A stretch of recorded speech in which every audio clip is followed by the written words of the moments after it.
What's going on, SixPackAbs.com? It's DeLauer, your nutrition expert, but this time I'm here in the gym giving you a little bit of a different insight into training your abs. Now, those of you that know my science-based six-pack program that I authored know that I am a huge fan of time under tension training. And for those of you that don't know, you can always see that in the description below. But anyway, time under tension training is where you're focusing on the amount of time a muscle is under load versus how much weight you're actually putting under load with that muscle. Now, when it comes down to ab training, that's exceptionally important, simply because the abs are not going to respond to super heavy weight. They're a muscle that is designed to constantly be active, constantly be stabilizing our core. Unlike muscles like our chest or our back, which are designed for heavier loads and moving bigger weights, right? So our abs are here to really focus all the time on staying contracted. So the workout that I'm going to show you today is strictly a static hold workout. We're taking time under tension to an entirely different level. Okay, we're going to focus on 100% keeping the muscle under tension by doing it with static holds. Now, static holds are going to be things like planks, they're going to be things like hollow rocks, and I'm going to show you how to do these. And they're super important for allowing the muscles to actually get the endurance that they need to give you the function that you need when you're squatting, when you're deadlifting, or anything like that. Okay, so the first thing I want you to do with this routine is we're simply going to start with a regular plank, okay? Now, plank is nothing fancy. I like doing them from the elbows. But one of the things I want you to do when you're doing a plank is to make sure that you're keeping the elbows in. I see a lot of people flare them out. What that's gonna do is that's gonna cause you to put all the stress on your shoulder, which isn't necessarily a bad thing, but it's taking the stress off of the actual abs. Keep the elbows in. Then it's also giving you a little bit more of an issue with your balance, which is making it so that you can tighten the abs a little bit more and get more stability there. So another thing you want to focus on is not leaning back, but leaning forward and letting the forearms sit all the way down. Don't use your elbows as a point of focus there. Roll forward so that you're evenly balanced, and forward is going to engage your abs more.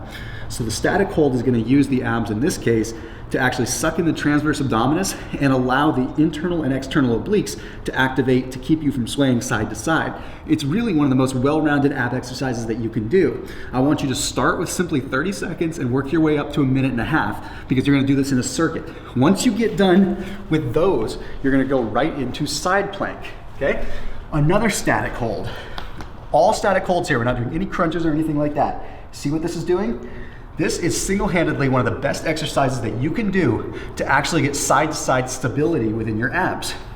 You're hitting this side. I want you to do 30 seconds to start. Again, work it up to 90 seconds, okay? Then we're simply doing the same thing on the other side.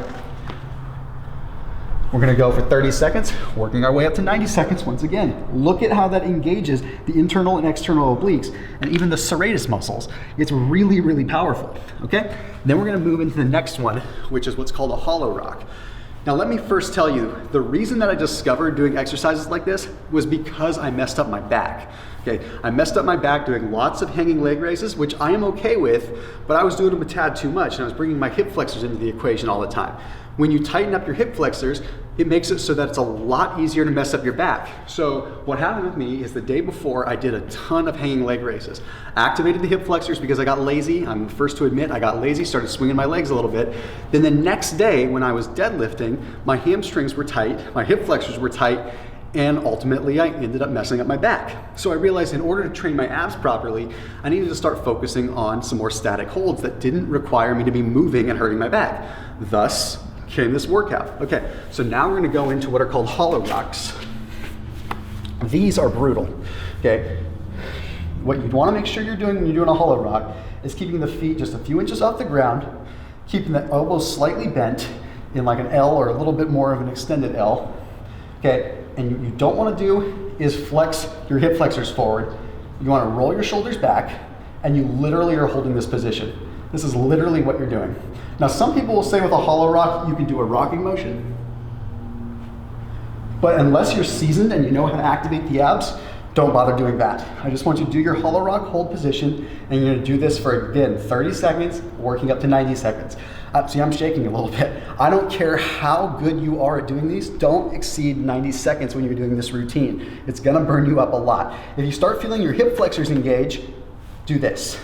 Put the heels together, put the soles of the feet together. That's gonna unlock the hip flexors a little bit more, allow you to keep the focus on the abs, okay? What's up, puppy? Okay, then the next one that we have is gonna require a bench. Now, I don't have a decline bench here in my studio, but I have an incline bench.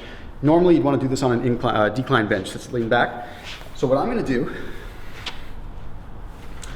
is hold up the top of the bench and really engage the abs. So first off, before you even take your feet off the ground, suck in your stomach, and you wanna squeeze your glutes together. This sounds funny, but you wanna squeeze your glutes together like you're actually trying to hold like a pencil or something in between your butt cheeks. I know it sounds crazy, but that's how you engage your abs the proper way without locking out your hip flexors, okay? So see the first position, bring the arms up and then suck in, and that's gonna engage your abs, squeeze the glutes, and then lift the feet up.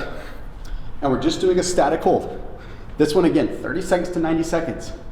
Since I've got a weak back right now, I'm really having to take a lot of the load in my abs, which is making me shake. It's hard, okay? And this is the way that you're gonna finish this movement. And you're simply gonna hold, again, 30 seconds.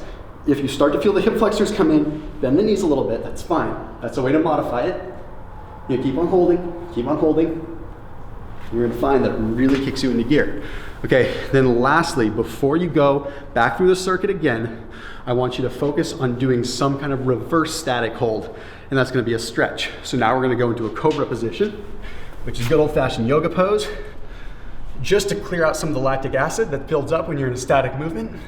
Whenever you're in a static movement, you don't have that lymphatic system pumping as hard. So you're not flushing out that lactic acid or the lymph as much. So I want you to stretch, look up, do that cobra position, get all that blood moving again, get that lymph moved out, and then go right back in to your plank. And you're gonna go through this circuit 3 times. So if you get really good at it and you're doing 90 seconds of these 4 exercises, you can see this is gonna be a brutal workout. You're gonna be doing it for a while.